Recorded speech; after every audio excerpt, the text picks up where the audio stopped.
नमस्कार दोस्तों, मेरे YouTube channel advocate Jagjit Kumar Bhatt में आप सभी का स्वागत है। दोस्तों आज हम बात करने जा रहे हैं सुप्रीम कोर्ट के सीनियर एडवोकेट कपिल सिब्बल जी ने ऑनरेबल सुप्रीम कोर्ट को लेकर के एक ऐसा स्टेटमेंट दिया है जो बहुत ही असहनीय और बहुत ही घटिया किस्म का है। एक सीनियर एडवोकेट को इस तरह का बयान देना मेरे हिसाब से कहीं ना कहीं उनके ओछी मानसिकता को दर्शाता है दोस्तों। और दोस्तों सब इस बात को लेकर के सभी लोग शॉक में हैं कि एक 50 साल तक honourable supreme Court of India में प्रैक्टिस करने वाला इतने बड़े सीनियर एडवोकेट जिसका इज्जत सभी लोग करते हैं, लेकिन इतनी छोटी बात कह दी। उन्होंने कह दिया कि no hope left in the Supreme Court of India.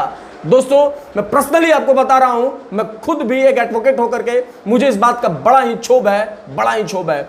दोस्तों बात करते हैं कि इन्होंने किस मौके पर यह बात कही। तो दोस्तों पीपुल्स ट्राइब्यूनल एक सेमिनार हो रहा था जिसके ऑर्गेनाइजर थे CJAR and PUCL and NAPM।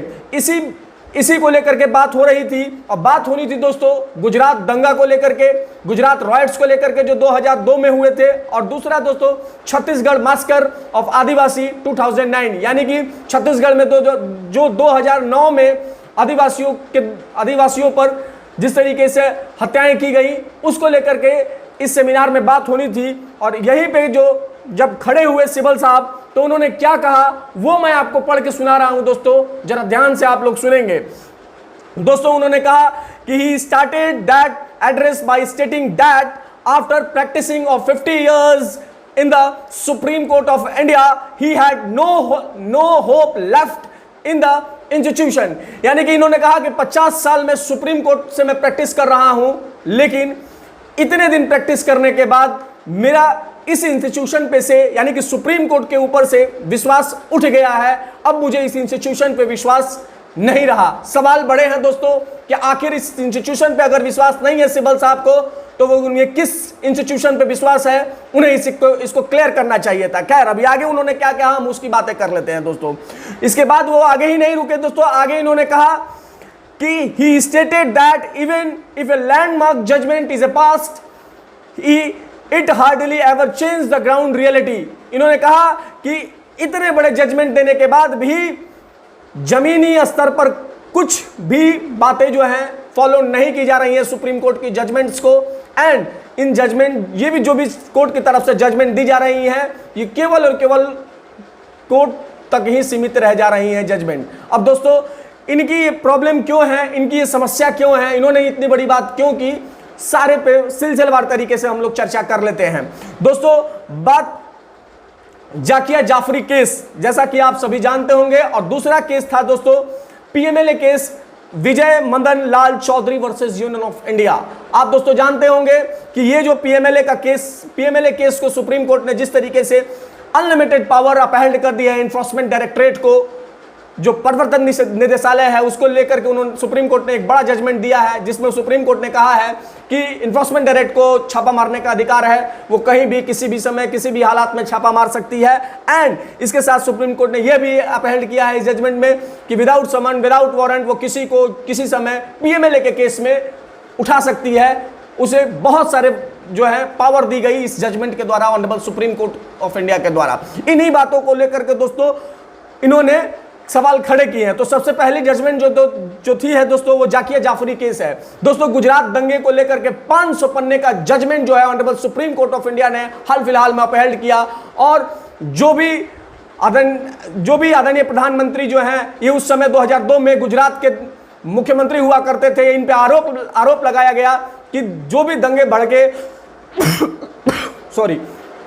जो भी दंगे भड़काए गए उसके सूत्रधार जो थे वहां के मुख्यमंत्री थी, और वहां के मुख्यमंत्री के नेग्लिजेंसी की वजह से और वहां के जो उस समय के गृह मंत्री हुआ करते थे अमित शाह जी, उनको लेकर के ये बातें जो थी उस समय गई थी। और जैसा कि आप सभी जानते भी होंगे जाकिया जाफरी जो थी वहां के एक सांसद थे, उन्हीं की ये वो औरत थी। उनकी औरत के साथ मिलकर के तीस्ता सीतलवाड़ कौन है दोस्तों, ये सोनिया गांधी की बहुत करीबी, और अहमद पटेल ने इनको आगे किया कि किस तरीके से आप जो है आगे जाकर के और 2002 के दंगों में मोदी जी के खिलाफ आप एक एविडेंस इकट्ठा करें और तब जाकर के इनको फंसाया जा सके किसी भी इस केस में दोस्तों आपको जान करके ताजुब होगा, सुप्रीम को मामला 2002 से चल रहा था और 2022 तक खिंचा चला आया। Honourable supreme Court of India ने कहा कि ये सब कुछ झूठा है, सब कुछ फेक है। इसी को लेकर के इनकी जो वेदना होगी सिब्बल साहब की बाहर आ गई, क्योंकि इस केस में ये जो पिटिशनर के एडवोकेट थे और इनको सुप्रीम कोर्ट ने इस जजमेंट को डिसमिस कर दिया था और यह कहते हुए कि सारा कुछ फेक है। अब सवाल यह है दोस्तों कि 2002 में जब नरेंद्र मोदी मुख्यमंत्री हुआ करते थे गुजरात के, तो 2002 से लेकर के 14 तक तो आप ही केंद्र में बैठे रहे। आपने क्यों, आपकी सारी एजेंसियां, अगर आज आप ये कहते हैं कि नरेंद्र मोदी की ही सारी एजेंसी है, बीजेपी की ईडी मोदी की हो गई है, सीबीआई मोदी की हो गई है, तो जिस समय आप सरकार में बैठे होंगे उस समय ये सारी गवर्नमेंट एजेंसीज जो है वो आपकी हो गई होंगी, तो आपने उस समय नरेंद्र मोदी को क्यों नहीं फांसी का सजा दिला दिया? और रही बात उस समय सुप्रीम कोर्ट ऑफ इंडिया की, तो सुप्रीम कोर्ट ऑफ इंडिया में इसी को लेकर के तीस्ता सीतलवाड़ को जेल में डाल दिया है और बाकी जो भी एडमिनिस्ट्रेशन के लोग पीछे पड़े हुए थे और फंसाना चाहते थे मोदी जी को, वो लोगों को भी सुप्रीम कोर्ट ने कोर्ट ने अंदर डाला। तो आपकी जब आपकी एजेंसी थी तो आपने इनको क्यों नहीं अंदर डाला? और रही बात पूछताछ की, तो मुझे नहीं याद है, मेरे अपने जीवन काल में मैंने ऐसा नहीं देखा कि किसी एक मुख्यमंत्री रहते हुए किसी राज्य के एक मुख्यमंत्री से कोई एजेंसी जो है लगातार 10 घंटे तक पूछताछ करती रही और वो लगातार आपको कॉपरेट करता रहा। दोस्तों मैं यहां प्रवक्ता नहीं हूं बीजेपी का, लेकिन जो सच्चाई है वो ये है कि आप किसी जजमेंट को लेकर के और आप किसी बात को लेकर के honourable supreme Court of India पे इतने बड़े सवाल नहीं खड़ा कर सकते हैं, जहां आप लोगों को मैं आगे बताऊंगा दोस्तों कि इन्होंने और भी आगे क्या बोला। दोस्तों जैसा कि आप जानते होंगे 2002 को लेकर के 2002 में जो दंगे हुए उसको लेकर के मोदी जी पे बहुत बड़े प्रश्न चिन्ह खड़े किए गए थे कांग्रेस की तरफ से। नो डाउट दोस्तों ये पॉलिटिकल जजमेंट्स हैं, ये लोगों को लगता है कि पॉलिटिकल राइवलरी चल रही है, लेकिन दोस्तों कोर्ट और इन्वेस्टिगेशन एजेंसियां जो वो किसी के फेवर में नहीं होती हैं। निश्चित रूप से सरकारें आती हैं तो यूज करती हैं, लेकिन वो दोनों ही होता है, आप बैठते हैं तो आप यूज करते हैं, वो बैठते हैं तो वो यूज करते हैं। खैर सुप्रीम कोर्ट ने 2002 के गुजरात दंगे के केस को डिसमिस कर दिया और कहा कि सब कुछ फर्जी है। और सिब्बल साहब ये कह रहे हैं कि जो कोर्ट्स हैं उन पे अब विश्वास नहीं रहा मेरे 50 साल के प्रैक्टिस करने के बाद। अब दोस्तों मैं आपको एक बात बताता हूं, इतना बड़ा एडवोकेट, इतनी बड़ी इंटेलेक्चुअलिटी और इतनी छोटी और इतनी घिन मानसिकता मुझे समझ नहीं आया दोस्तों, मुझे समझ नहीं आया। मैं इनका पर्सनली बहुत इज्जत करता था कि बोला हाईली इंटेलेक्चुअल है, लेकिन कल के इनके बयान के बाद एक हास्यास्पद भी लगा दोस्तों, लगा कि हाँ एक इतना बड़ा एडवोकेट इतनी छोटी बात कैसे कर सकता है, लेकिन जो आपके सामने है। अब हम दूसरी बात पर कर लेते हैं दोस्तों कि पीएमएलए केस को लेकर के, इनकी प्रॉब्लम पीएमएलए केस को क्यों लेकर के है दोस्तों, क्योंकि उस समय जो अभी पीएमएलए का जो केस चल रहा है दोस्तों, इसमें जैसा कि आप जानते होंगे जो नेशनल हेराल्ड का केस चल रहा है वो हमारे डॉक्टर सुब्रमण्यम स्वामी सर जो हैं उसके मेन पिटिशनर हैं, वो बीजेपी नहीं है। सबसे बड़ी चीज तो मैं आपको ये क्लेरिफिकेशन कर दूं, उसके मेन पिटिशनर आदरणीय डॉक्टर सुब्रमण्यम स्वामी सर हैं और उनके ही पिटिशन पे इन्फोर्समेंट डायरेक्टरेट लगातार सोनिया गांधी और राहुल गांधी जी से पूछताछ कर रही है। और रही बात दोस्तों जो उन्होंने किया है, जो भी उन्होंने करप्शन किए हैं, वो मामला ईडी के सामने है। किस तरीके से 50 लाख रुपए को आपको दोस्तों जान करके ताजुब हो जाएगा कि 5 लाख रुपए को 800 करोड़ रुपए की किया गया है गांधी परिवार के द्वारा। लगातार इन्फोर्समेंट डायरेक्टरेट उसमें पूछताछ कर रही थी। सिब्बल साहब की दूसरी जो वेदना यह है, चूंकि वो कांग्रेस के सरकार में वो मंत्री रह चुके हैं, चूंकि वो कांग्रेस के बहुत बड़े लीडर हैं, इसलिए वो उनका पक्ष लेंगे। इस तरह से सुप्रीम कोर्ट के बाहर आकर के इस तरह की बातें कह देना कि मुझे अब सुप्रीम कोर्ट के पे विश्वास नहीं रहा, ये सही नहीं है दोस्तों, ये सही नहीं है दोस्तों। सुप्रीम कोर्ट जब तक अच्छी है तब तक कपिल सिब्बल जी के फेवर में फैसले देते रही। सुप्रीम कोर्ट खराब इसलिए हो गई क्योंकि सुप्रीम कोर्ट ने इनके खिलाफ फैसला दे दिया, इसलिए सुप्रीम कोर्ट खराब हो गई। अब सुप्रीम कोर्ट में कोई जजेस जो है ईमानदार नहीं रहे हैं। अच्छा, इन्होंने आगे क्या कहा दोस्तों, मैं वो आपको बताता हूं। इन्होंने आगे कहा दोस्तों, आपको जान करके ताजुब होगा कि इन्होंने सीजीआई एवं बेंचेस पर जो है आरोप लगा दिया और कहा कि सीजीआई जो है वो अपने मन मुताबिक काम करते हैं, वो किसी की नहीं सुनते हैं। बेंचेस में जिस जजेस के पास मैटर जाने चाहिए उसके पास ये मैटर नहीं जा रहे हैं।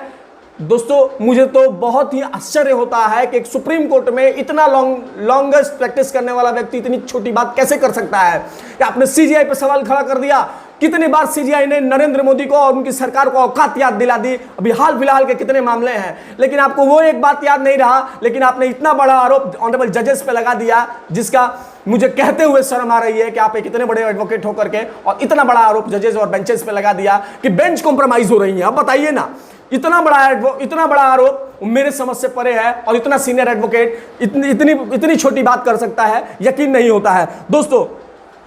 इससे तो एक ही चीज स्पष्ट होता है कि जितना कपिल सिब्बल साहब से बड़ा कोई हरिश्चंद्र नहीं इस देश में, और कपिल सिब्बल साहब से बड़ा कोई सत्यवादी इस देश में नहीं। इनकी बातों से तो यही स्पष्ट होता है, लेकिन वो ये भूल जाते हैं कि वो एक कांग्रेस के पॉलिटिकल लीडर हैं, और अपने लीडर को बचाने के क्रम में वो इतनी बड़ी बात कह गए। दोस्तों, उस दिन मैं आपको बता रहा हूं, जिस दिन फ्री बीच को लेकर के honourable supreme Court of India सुनवाई कर रही थी, तो जो honourable chief justice of India हैं, ये बैठे हुए थे। मैं उस समय कोर्ट रूम में मौजूद था दोस्तों। उन्होंने कहा कि yes mister Sibal, what's your opinion about it. तो एक इतने बड़े जज होकर के और आपसे राय मांगते हैं किसी भी बड़े मैटर्स पे, और आप इतनी छोटी बात कर दिया जजेस के विषय में और इंस्टीट्यूशन के विषय में। ना कि आपने जजेस के विषय में कहा, आपने पूरे इंस्टीट्यूशन के विषय में खड़ा सवाल कर दिया। मैं दोस्तों, जो भी इन्होंने बहुत सारे जजमेंट को कोट किया दोस्तों, 370 को लेकर के भी कहा, 377 को लेकर के भी कहा, बहुत सारी इन्होंने कोट किया कि सारे के सारे जो है फैसले हुए हैं वो गलत हुए हैं और बेंच कॉम्प्रोमाइज हो गई है।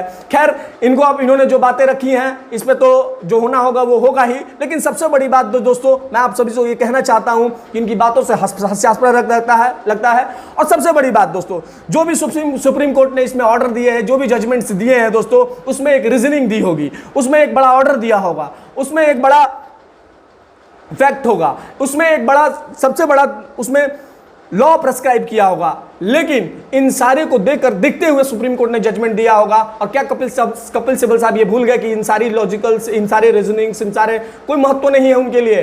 तो खैर दोस्तों, अपना मानना है। बहुत बड़े सीनियर एडवोकेट हुआ करते थे हमारे राम जेठमलानी साहब। उन्होंने तो 50 साल is the longest petitioner in the Supreme Court of India, but उन्होंने आज तक, आपको मालूम नहीं होगा दोस्तों, तो सुब्रत सहारा राय उनके खिलाफ फैसला हो गई थी, वो जेल में चले गए। यानी कि कई मर्तबा होते हैं कि जजेस को एडवोकेट्स अपनी बातों में फेवर में नहीं ले पाते हैं। इसका मतलब ये नहीं हो जाता है कि आप पूरे इंस्टीट्यूशन पे बड़े सवाल क्रिएट कर देंगे। और तीसरी बात दोस्तों, सबसे मैं बता रहा हूं आपको कि निश्चित रूप से कुछ इंस्टीट्यूशंस में अगर कमियां हैं तो उन्हें दूर करने की जरूरत है। और इसके साथ साथ जो भी इंस्टीट्यूशन है, अगर आप इन इंस्टीट्यूशन के पास नहीं जाएंगे तो किसके पास जाएंगे? कपिल सिब्बल साहब को यह भी बता देना चाहिए था। और क्या यहाँ की जनता फैसला करेगी? क्या इतनी जनता ये कैपेबल है कि वो बड़े बड़े जजमेंट्स पे अपना फैसला दे सकती है? तो खैर, उनकी राय थी दोस्तों। आप भी अपनी राय कमेंट बॉक्स में दें और बताएं कि किस तरीके से इतने बड़े 50 साल प्रैक्टिस करने के बाद सीजीआई पे और बेंचेस को इतनी बड़ी आरोप लगाना और ये कह देना कि जजेस जो है कॉम्प्रोमाइज कर रहे हैं और सीजीआई जो इस तरीके से कर रहे हैं, ये गलत है या सही है? आपने कमेंट बॉक्स में राय जरूर दे दोस्तों। बाकी देखते रहे मेरे यूट्यूब चैनल को दोस्तों, शेयर करें, सब्सक्राइब करें, लाइक करें दोस्तों। धन्यवाद दोस्तों, धन्यवाद।